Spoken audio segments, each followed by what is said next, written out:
Hi everyone.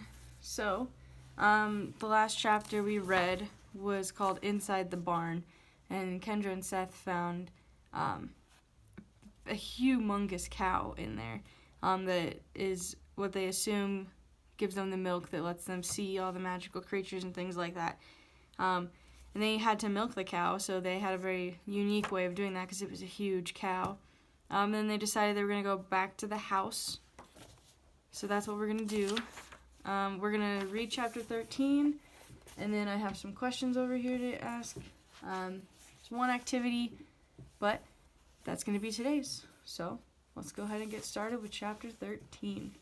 An unexpected message. Sitting on the floor in the dining room, Kendra took a bite of her second peanut butter and jelly sandwich. Scouring the kitchen, she and Seth had found enough food to last for weeks. The pantry contained canned fruits and vegetables, unbroken jars of preserves, bread, oatmeal, cream of wheat, crackers, tuna, and lots of other stuff. The fridge still worked, even lying on its side, and they cleaned out the broken glass the best they could. There remained plenty of milk, cheese, and eggs. The freezer held a lot of meat. Kendra took another bite. Leaning back, she closed her eyes. She had felt hungry enough for a second sandwich, but now she doubted that she would finish it. "I'm exhausted," she announced. "Me too," Seth said.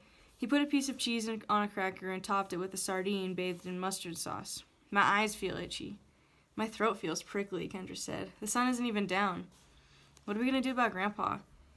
"I think the best thing we can do is get some rest. We'll think more clearly in the morning." "How long did we sleep last night?" Seth asked. "Only about a half hour," Kendra guessed. "We've stayed up for almost 2 days." "Now you'll sleep for 2 days." "Whatever," said Seth. "It's true. Your glands will secrete a cocoon." "I'm not that gullible." "That's why you're so hungry. You're storing up fat for hibernation." Seth finished the cracker. "You should try a sardine." "I don't eat fish with heads still attached." "The heads are the best part. You can feel the eyes pop when you—" "Enough," said Kendra as she stood up. "I need to go to bed." Seth rose as well. "Me too." They climbed the stairs, passed down the cluttered hall, and mounted the steps to the attic. The room had taken a beating, everything except the beds. Goldilocks strutted over to the corner of the room and started clucking. Her feed was scattered across the floor. "You're right that the salt didn't seem to be working," Seth said. "It might only work in here." "They were jerks, but those goat guys were pretty funny." "They're called satyrs," Kendra said. "I need to find some sea batteries. They said they'd give us gold." "They didn't say how much." "Still, trading gold batteries for gold, I could become a millionaire." "I'm not sure I trust those guys." Kendra flopped onto her bed, face in her pillow. "What does Goldilocks keep clucking about?" "I bet she misses her cage." Seth crossed to the floor, to the flustered hen. "Kendra, you better come see this." "Can I look in the morning?" she said, her voice muffled by the pillow. "You need to look now."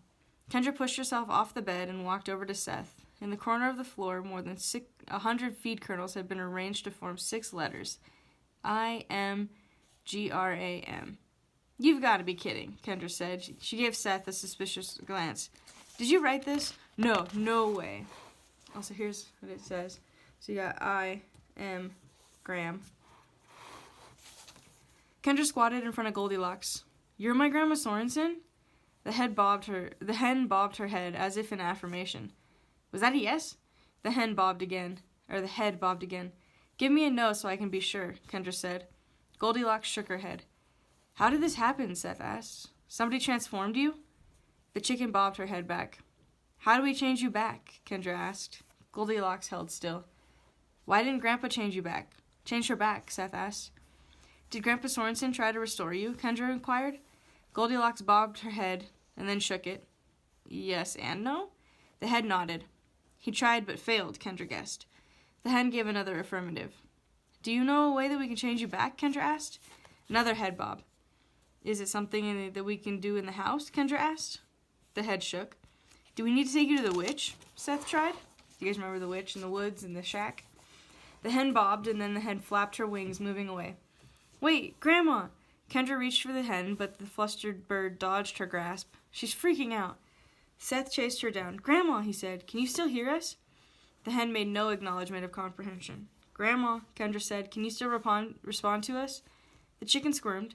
Seth kept hold of her. The chicken pecked at his hand, and he dropped her. They watched Goldilocks, and for several minutes she did nothing to suggest abnormal intelligence and offered no recognizable reaction to any questions. She was answering us before, right? Kendra asked. She wrote us a message, Seth said, pointing to the I am gram on the floor, or in the corner. She must have had just a short window to communicate with us, Kendra reasoned. Once she got the message across, she left it in our hands. Why hasn't she spoken up before? I don't know. Maybe she's tried, but we never got the message. Seth cocked his head thoughtfully and then gave a small shrug. Do we take her to the witch in the morning? I don't know. Muriel only has one knot left. No matter what, we don't undo the last knot. But we could bargain with her. Bargain with what? Kendra asked. We could bring food or other stuff, things to make her more comfortable in that shack. I don't picture her going for it. She'll know we're desperate to fix Grandma. We won't give her another choice. Kendra bit her lip. What if she won't budge? She wouldn't for Grandpa. Do we set Muriel free if she will change Grandma back? No way, said Seth. As soon as she gets free, what keeps her from turning all of us into chickens? Grandpa said you can't use magic against others here unless you use it on them first. We never caused Muriel any harm, did we? But she's a witch, Seth said. Why would she be locked up if she wasn't dangerous? I'm not saying I want to let her go. I'm saying we might be in an emergency situation where we have no other options. It might be worth the risk in order to get Grandma back to us, to help us. Seth thought about that. What if we can get her to tell us where Grandpa is? Or both, Kendra said, getting excited. I bet she would do just about anything to be released. I'm sure she can do at least 2 of these things. Then we might actually get out of this mess. You're right that we don't have many options. We should sleep on it, Kendra said. We're both worn out. We can decide what to do in the morning. Okay.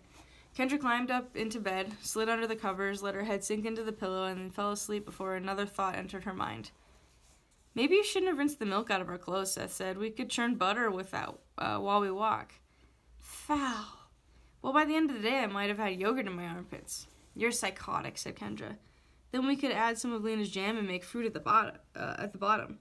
Quit it. Seth seemed pleased with himself. Goldilocks rode in the wheelbarrow inside a burlap sack that he had just found in the pantry. He had tried to bend the cage back into shape, but could not get the door to stay on. The sack had a drawstring, which they had pulled snugly around the hen's neck so that her head could stick out. It was hard to think of the chicken as Grandma Sorensen. The hen had not performed a single grandmotherly action all morning.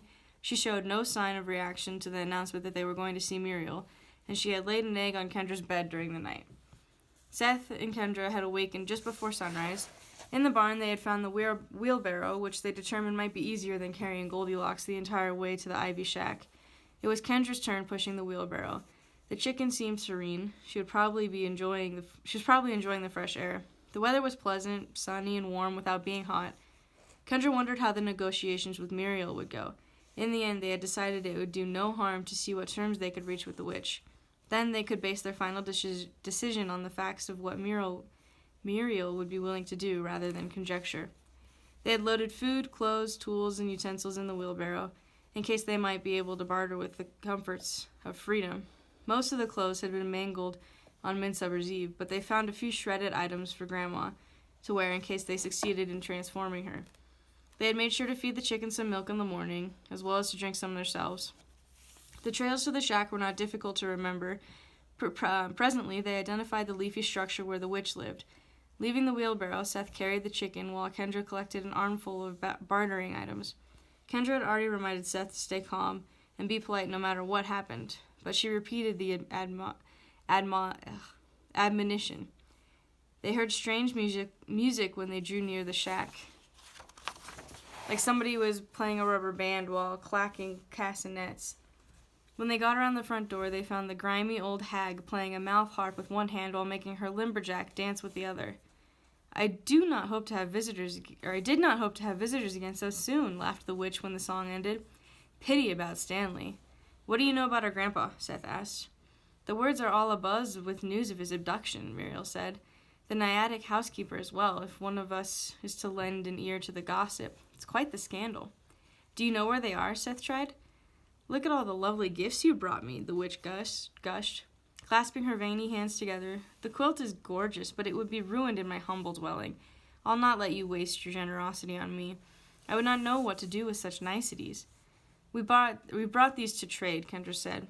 Trade? The witch asked theatrically. smacking her lips. For my tea? Nonsense, child. I would not dream of extracting a toll for my hospitality. Come inside, and the three of us shall drink together. Not to trade for tea, Seth said, holding up Goldilocks. We want you to change our grandma back into herself. In exchange for a chicken? No, she is the chicken, Kendra explained. The witch grinned, stroking her chin. I thought I recognized her, she mused. You poor dears, one guardian carried off in the night, the other reduced to poultry. We can offer you a quilt, a bathrobe, a toothbrush, and a lot of homemade food, Kendra said. Charming as that may be, Muriel said, I would require the energy of the knot unraveling to work any spell capable of restoring your grandmother to her former state. We can't untie your last knot, Seth said. Grandpa would be furious. The witch shrugged. My predicament is simple. Imprisoned in this shack, I am curtailed in my abilities. The problem has nothing to do with my willingness to compromise. The dilemma is that the only way for me to fulfill your request would be to harness the power stored in that final knot. The decision lies in your hands. I have no other options. If we untie that last knot, will you also tell us where our grandpa was taken? Kendra asked. Child, I would love nothing more than to reunite you with your lost grandfather. But the truth of the matter is, I haven't the foggiest notion where he was taken. Again, it would require loosening the knot in order for me to marshal sufficient power to discern his whereabouts. Could you find Grandpa and change Grandma with the power from one knot? Kendra asked. Lamentably, I would have the opportunity to accomplish only one feat or the other. Both would not be possible. Unless you figure out a way, you don't have a chance to do either, said Seth. Then we have reached an impasse, the witch apologized. If you tell me that we have no deal unless I am able to accomplish the impossible, then we have no deal. I could fulfill either of your requests, but not both. If we have you change Grandpa back, Kendra asked. No, Grandma back, Kendra asked. Could you help us find Grandpa once you're free? Perhaps, the witch mused. Yes, without guarantees. Once I'm free, I could probably use my abilities to shed light on the location of your grandfather. How do we know you won't attack us if we let you go? Seth asked. A fair question, Muriel said. I might be embittered by long years of imprisonment and eager to work mischief once released. However, I give you my word as a practitioner of the ancient art that I will not inflict any harm upon you or your grandmother upon my deliverance from this confinement. If I held any malice, it would be toward those who initiated my incarceration, enemies who passed from this life decades ago, not those who set me free. If anything, I would consider myself indebted to you. And you would promise to help us find Grandpa Sorensen? Kendra said. Your grandmother might refuse my help. She and your grandfather have never held me in such esteem. But if she will accept my assistance in locating Stan, I will give it. We need to talk about this in private, Kendra said. Be my guest, said Muriel. Kendra and Seth returned to the path. Kendra dumped her bartering items into the wheelbarrow. She spoke in a soft whisper. I don't think we have any other choice. I don't like how nice she's being, said Seth. It's almost scarier than before. I think she's really anxious to get out. I know, but I think we're just as anxious to restore Grandma and maybe find Grandpa. She's a liar, Seth cautioned. I don't think we can count on any of her promises. Probably not. We should expect her to attack us as soon as she's free. If not, great, but I brought salt, whatever good that will do. Don't forget, we'll have Grandma to help us handle her, Kendra said. Grandma might not know anything about fighting witches. I'm sure she's learned a trick or two. Let's try to ask her. Seth held up the hen. Kendra stroked her head gently. Grandma Sorensen, Kendra said. Ruth, I need you to listen to me. If you can hear me, we need you to answer. This is very important. The hen appeared to be listening. Should we untie the last knot to give Muriel Taggart to restore you? The head bobbed. Was that a yes? The head bobbed again. Could you give us a no? The hen did not respond. Grandma, Ruth, can you shake your head so we can be sure that you hear us? Again, the chicken made no acknowledgement. Maybe it took all she had to answer your first question, Seth speculated. It did seem like she nodded, Kendra said, and I don't know what else we can do. Freeing the witch is a high price to pay, but is it worse than having no hope of finding Grandpa and keeping Grandma trapped forever as a chicken? We should free her. Kendra paused, scrutinizing her feelings. Was this really their only option? It seemed to be. Let's go back, she agreed. They returned to the doorway of the shack. We want you to restore Grandma, Kendra said. I will voluntarily sunder my last knot, the final impediment to my independence, if I restore your grandmother to her human form. Yes. How do we do it? Just say, of my own free will I sever this knot, and then you blow on it. You should probably find something for your grandmother to wear. She will not have any clothes on. Kendra ran to the wheelbarrow and returned with the bathrobe and a pair of slippers. Muriel stood in the doorway, clutching the rope. Lay your grandmother at my threshold, she instructed. I want to blow on the knot, Seth said. Sure, Kendra answered. You let Grandma out of the bag. Kendra squatted and pulled the mouth of the bag wide open. Muriel held the rope out to Seth. The chicken looked up, ruffled her feathers and flapping her wings. Kendra tried to steady her, disgusted by the feel of the slender bones beneath her hands. Of my own free will, I sever this knot, Seth said, as Goldilocks squawked noisily. He blew and the knot unraveled. Muriel extended both her hands over the flustered hen and began softly chanting indecipherable words. The air wavered. Kendra squeezed the squirming hen. At first it felt like little bubbles were shooting through the flesh of the bird. Then the delicate bones started to churn. Kendra dropped Goldilocks and stepped back. Kendra saw everything as if through funhouse lenses. Muriel appeared distorted, first stretching broad, then tall. Seth became an hourglass with a wide head and a tiny waist and clownish feet. Rubbing her eyes failed to cure her warped vision. When she looked down, the ground curved away in all directions. She leaned and swung her arms to maintain her balance. The funhouse Muriel began to ripple. As she did, this startling image of Goldilocks shedding feathers as she expanded into a person happened. The scene grew dim, as if the clouds had blocked the sun, and a dark aura gathered around Muriel and Grandma. The darkness expanded, momentarily obscuring everything, and then Grandma stood before them, completely naked. Kendra put the bathrobe over her shoulders. From inside the shack came a sound like a rushing of a terrible wind. The ground rumbled. Get down, Grandma said, pulling Kendra to the ground. Seth also fell flat. A furious gale blasted the walls of the shack into shrapnel. The roof rocketed beyond the treetops, a geyser of wooden confetti. The stump split down the center. Fragments of timber and ivy whistled in all directions, clattering against the trunks of trees and slashing through the undergrowth.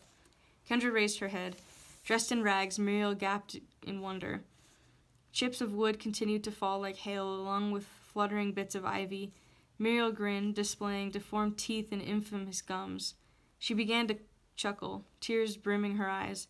She flung her wrinkled arms wide. Emancipation, she cried. Justice at last. Grandma Sorensen rose to her feet. She was shorter and stouter than Muriel, with hair the color of cinnamon and sugar. You must vacate this property immediately. Muriel glowered at Grandma, the joy in her gaze eclipsed by spite, a tear escaping and slid down to the crease of her chin. This is my thanks for unbinding your curse.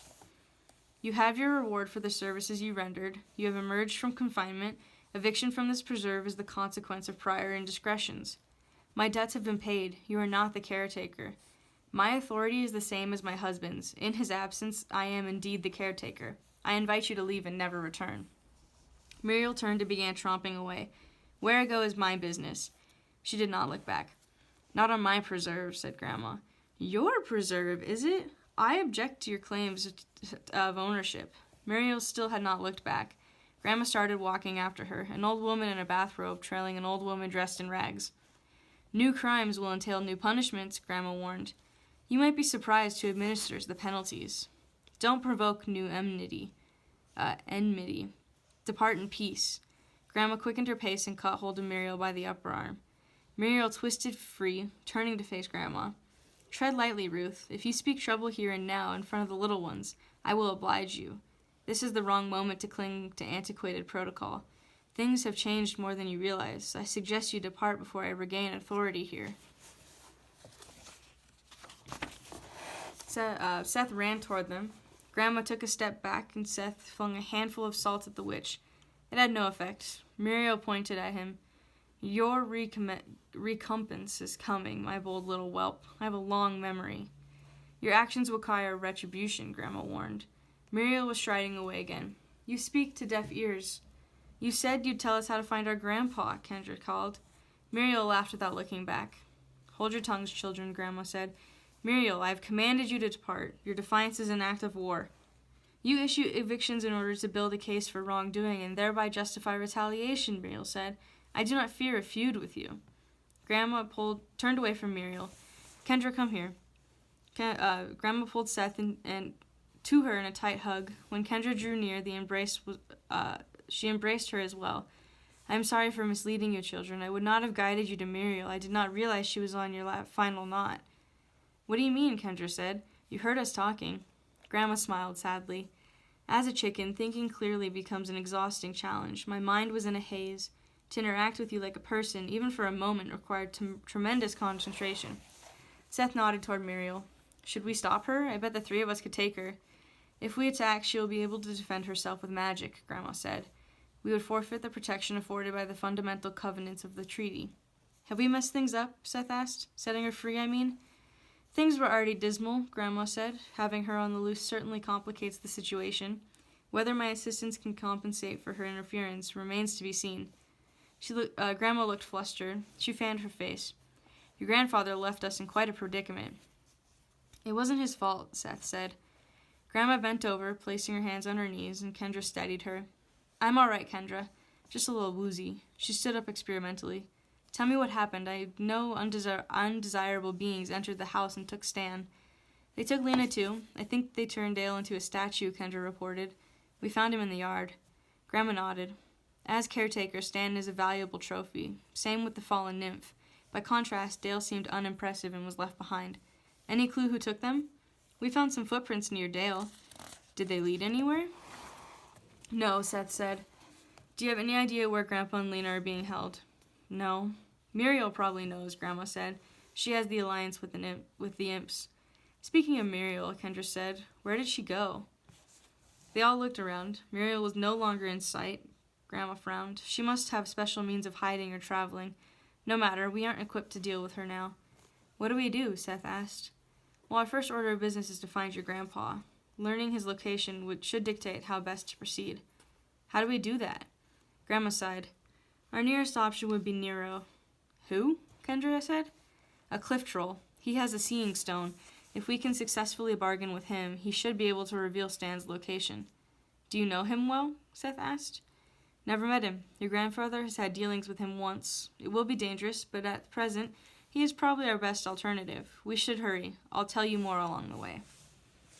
Okay, so that was that chapter. We're going to read chapter 14 next, called Trolling with Grandma. Or Trolling for Grandpa. Muriel is free. She's a mean witch who is now free, so that'll be fun. But Grandma's there now, so now we should have a little bit of help for the kids.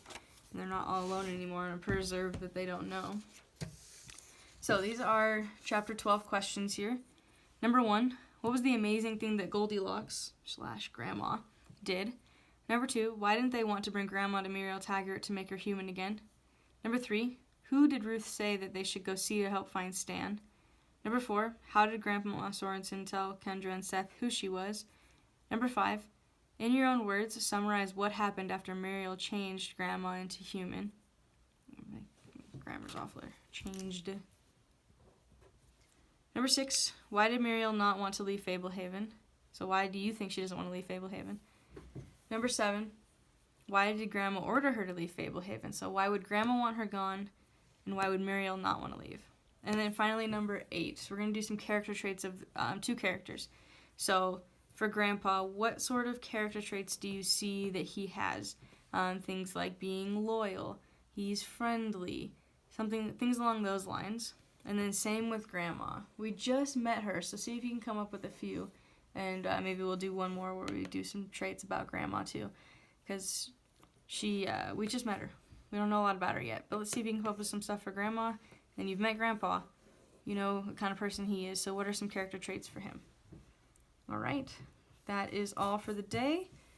Have a good day, everyone.